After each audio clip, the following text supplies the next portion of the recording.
कबाट को चून पानी ऐसे गंगा जल पोछापोछि करके सब आम 3 जन मिसिकी कर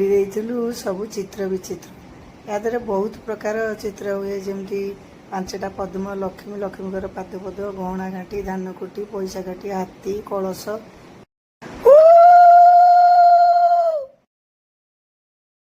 एबे कौन कली ना तादेह चंदन सिंदूर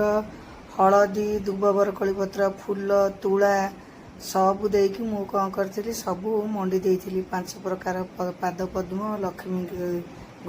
जगन्नाथ बलभद्र सुभद्रा हाथी कलश सब थे लगे पूरा सुंदर भाव कबाटी मंडी देती चित्र विचित्र कबाट जेहेतु से देखिए टे माने देखा जाऊनी भलसे किंतु हेले तो आमर से कबाटा पूजा हे मु सब मंडा मंडी करी खेचेड़ी डालमा पिठा सब आनिकी थोई देती पूजा करने को आपण कलश निश्चय बसइबे कारण मु मिश्र बाबू को देती वीडियो करने से तो जहाँ तो कर छाड़ा कौन कहवा जहाँ मोर पूजा काम सरीगला लास्ट को मुझे कौन कली सब चंड बाहर कर रखिदेकी एबे झुणा धुआटा लास्ट को आनिकी मु ठाकुर पाखे लगे देती एबे महालक्ष्मी की सुमरणा करी मुंडिया मारिकी मु मोर पूजा काम सरी देती। जय जगन्नाथ।